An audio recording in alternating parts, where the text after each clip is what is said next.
Topic है वो है ऑस्मो रेगुलेशन इन एनिमल्स।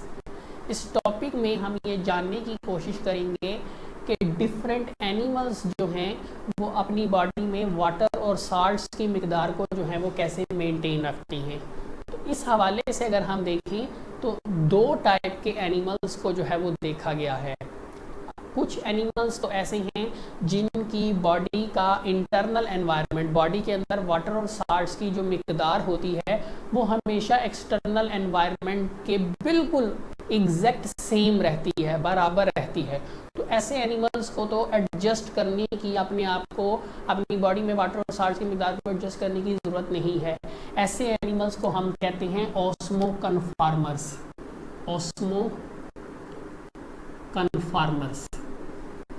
तो जो पहली टाइप है एनिमल्स की वो है ऑस्मो कन्फॉर्मर्स, जबकि अल्टीमेटली कुछ एनिमल्स ऐसे हैं जिनकी बॉडी में वाटर और साल्ट्स की मिकदार वो एक्सटर्नल एनवायरनमेंट के लिहाज से हमेशा डिफरेंट होती है।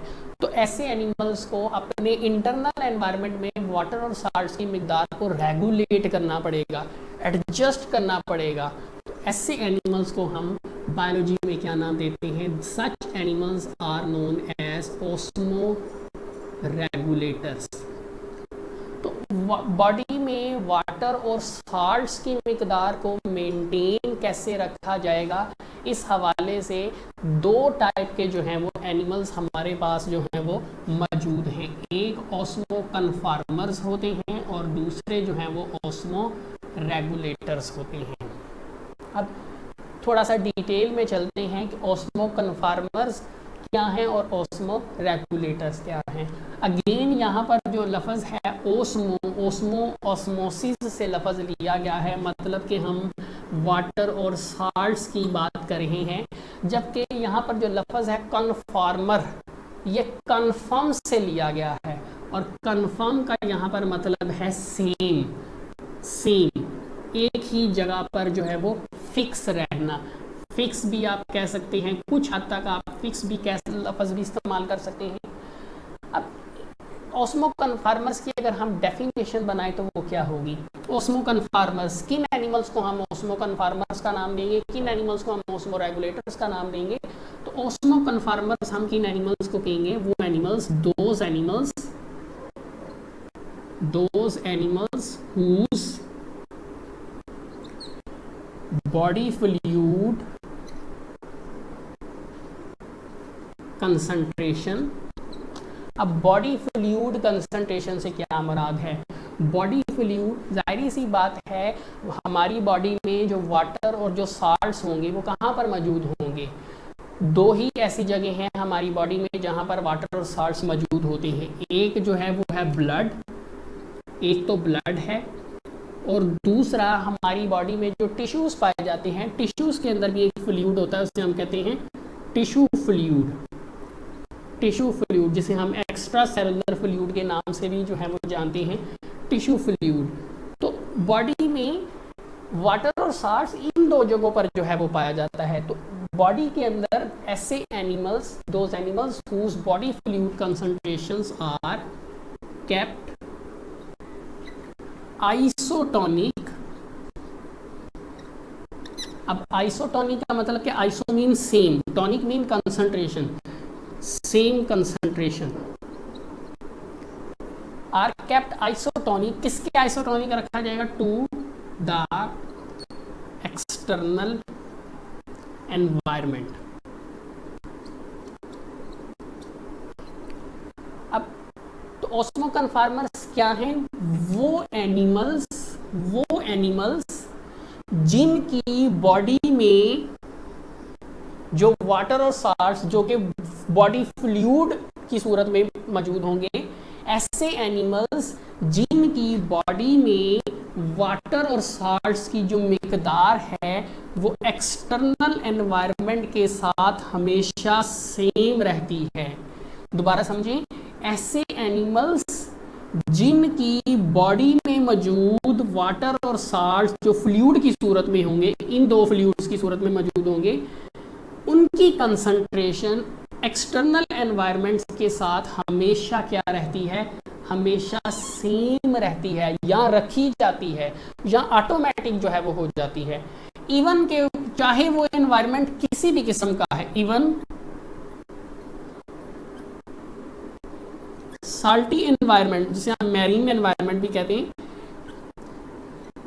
चाहे एनवायरनमेंट बाहर किसी किस्म की भी है, वो कहता है इवन साल्टी एनवायरनमेंट भी है, तब भी इन एनिमल्स की बॉडी के अंदर जो फ्लूइड कंसंट्रेशन होगी, जो वाटर और साल्ट्स की जो कंसंट्रेशन होगी, फ्लूइड से मुराद यहाँ पर वाटर और साल्ट्स हैं, वाटर साल्ट्स की कंसंट्रेशन वो एक्सटर्नल एनवायरनमेंट के साथ हमेशा सेम रहेगी। तो इन एनिमल्स को लिहाजा एडजस्ट करने की जरूरत ही नहीं पड़ेगी। So these animals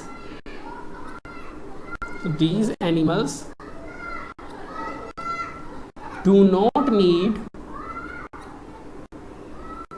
to adjust internal osmotic state कह लें या कंडीशन कह लें, एक ही बात है। लिहाजा ऐसे एनिमल्स को अपने अंदर की जो होने की हरगिज़ ज़रूरत नहीं पड़ेगी। क्यों? क्योंकि इन एनिमल्स में जो बॉडी के अंदर वाटर और साल्ट्स की जो मिकदार है वो हमेशा एक्सटर्नल एनवायरनमेंट के साथ सेम रहती हैं। लिहाजा ऐसे एनिमल्स को अपने आप को एडजस्ट करने की ज़रूरत नहीं पड़ती। ऐसे एनिमल्स को हम क्या कहते हैं? Osmo conformers. वो एनिमल्स जिनकी बॉडी में मौजूद वाटर और साल्ट्स की मिकदार हमेशा एक्सटर्नल एनवायरनमेंट के साथ सेम रखी जाती है, लिहाजा चाहे वो किसी भी किस्म का ही एनवायरनमेंट क्यों ना हो, लिहाजा ऐसे एनिमल्स को अपने अंदर की जो वाटर साल्ट्स की मिकदार उसको एडजस्ट करने की ज़रूरत नहीं पड़ती। क्यों? क्योंकि वो ऑलरेडी एक्सटर्नल एनवायरनमेंट के साथ जो है वो सेम होते हैं। नेक्स्ट अगर हम बात करें ओस्मो रेगुलेटर्स की, तो अगेन यहाँ पर लफ्ज़ ओस्मो जो है उसका मतलब वाटर और साल्ट्स ही हैं। अब लेकिन यहाँ पर जो नेक्स्ट वर्ड है वो डिफरेंट है, रेगुलेटर्स। अगेन रेगुलेट से लफ्ज़ लिया गया, जैसे फैन का रेगुलेटर होता है, एडजस्टमेंट आप इसको कह सकते हैं, एडजस्टमेंट। तो ऐसे एनिमल्स को एडजस्ट करना पड़ेगा। तो ओस्मो रेगुलेटर्स किस टाइप के एनिमल्स को हम कहेंगे? Those animals whose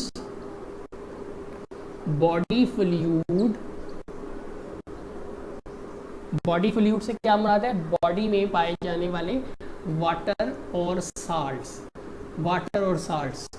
body fluid concentrations are नोटिसेबली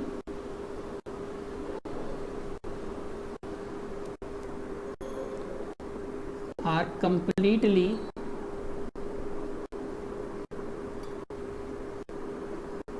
different from external environment।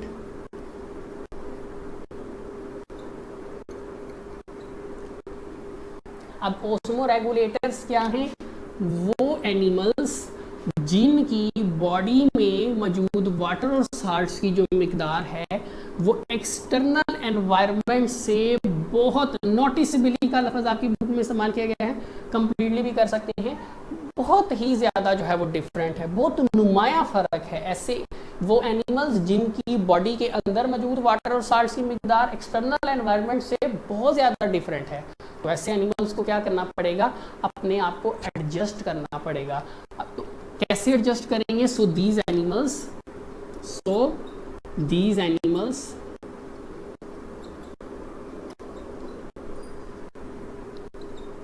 Regulate, adjust करेंगे। अब कैसे करेंगे? Regulate by removing water from body in hypotonic environment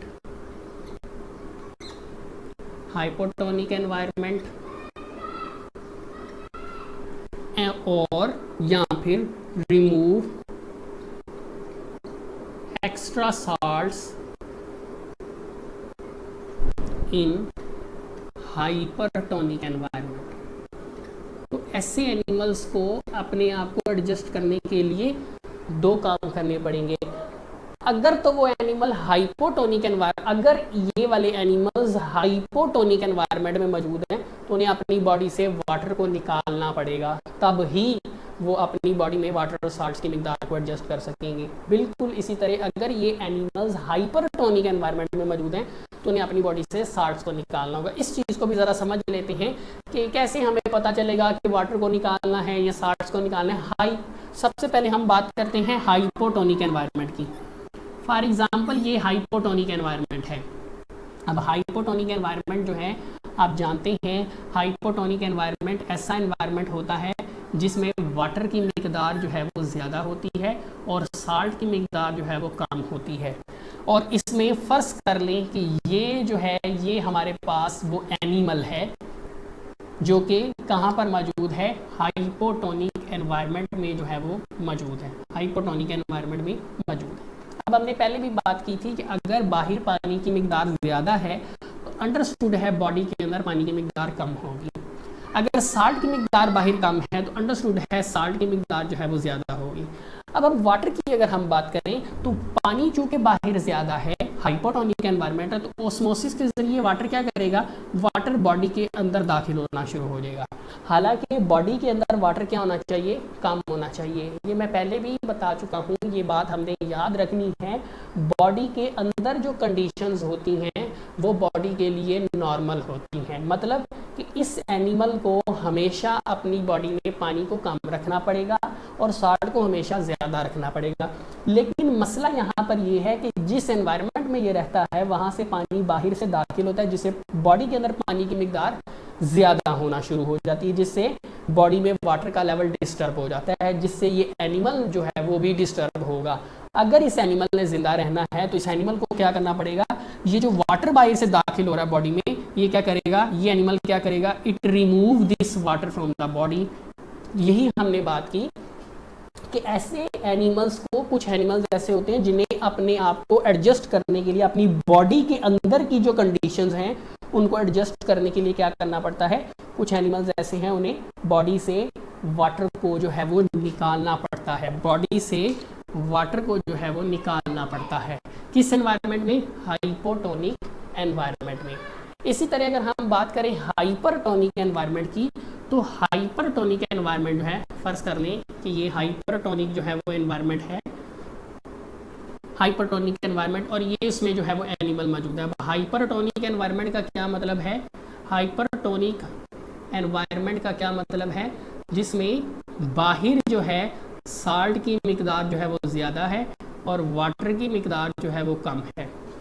अब बाहर साल्ट की मिकदार ज़्यादा है तो अंडरस्टूड है बॉडी के अंदर जो है वो साल्ट की मिकदार जो है वो क्या होगी, कम होगी, और वाटर की मिकदार क्या होगी, ज़्यादा होगी। अब साल्ट्स बाहर ज़्यादा हैं तो साल्ट्स क्या करेंगे, ये बाहर से बॉडी के अंदर दाखिल होना शुरू हो जाएंगे, जिससे बॉडी के अंदर साल्ट्स की जो मिकदार है वो डिस्टर्ब होगी। तो लिहाजा ऐसे एनिमल्स को क्या करना पड़ेगा, इन साल्ट्स को बॉडी से बाहर निकालना पड़ेगा ताकि बॉडी के अंदर साल्ट्स की जो मिकदार है, बॉडी की जो इंटरनल ऑस्मोटिक कंडीशन है वो क्या रहे, सेम रहे। तो वो एनिमल्स जिनकी बॉडी में मौजूद वाटर और साल्ट्स की मिकदार एक्सटर्नल एनवायरनमेंट के साथ हमेशा डिफरेंट होती है, ऐसे एनिमल्स को फिर एडजस्ट करना पड़ता है। अगर तो वो हाइपोटोनिक एनवायरनमेंट में है तो उन्हें वाटर को निकाल कर एडजस्ट करना पड़ेगा।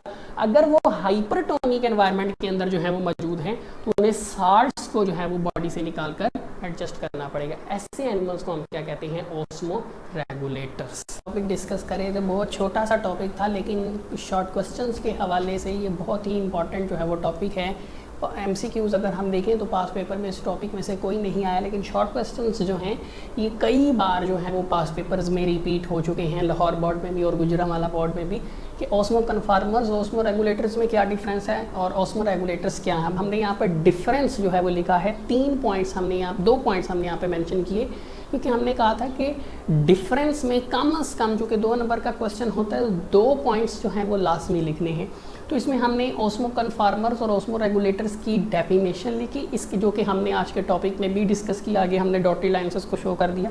एग्जांपल्स जो हैं वो हमने मेंशन नहीं की थी। तो एग्जांपल्स में ऑस्मो कन्फार्मर्स में इनवर्टिब्रेट्स हैं और हैग फिशेस हैं, जबकि ऑस्मोरेगुलेटर्स में कार्टिलेजिनस और बोनी फिशेस शामिल हैं। याद रहे, जब आपने यहाँ पर एग्जाम्पल लिखना है तो बिल्कुल उसी के सामने यहाँ पर भी एग्जाम्पल लिखना है। बहुत सारे स्टूडेंट्स सिर्फ एक साइड पे एग्जाम्पल लिखते हैं, दूसरी साइड पे नहीं लिखते, कि वो एक साइड पे लिख देते हैं और क्वेश्चन जो है आंसर जो है उसका लिख देते हैं। ऐसा नहीं करना। अगर एग्जाम्पल इस साइड पे लिखा है तो एग्जाम्पल को इस साइड पे भी लिखना है। तो 2 पॉइंट्स होंगे, डेफिनेशन और उसके बाद जो है वो एग्जाम्पल्स। अब यहाँ पर चंद चीज़ें आप हाईलाइट कर सकते हैं, जैसे आइसोटोनिक है, इसको आप यहाँ पर मेंशन कर दें या आप मार्कर से जो है वो लिख दें। यहाँ पर डिफर्स नोटिसेबली, तो इसको आप या तो मार्कर से मेंशन कर दें या इसको आप जो है वो अंडरलाइन कर दें, क्योंकि यही यहाँ पर डेफिनेशन में मेन पॉइंट है। यहाँ पर आइसोटोनिक कंडीशन होती है, लेकिन यहाँ पर डिफरेंट जो है वो कंडीशन होती है। तो इस तरीके से आपने क्वेश्चन को जो है वो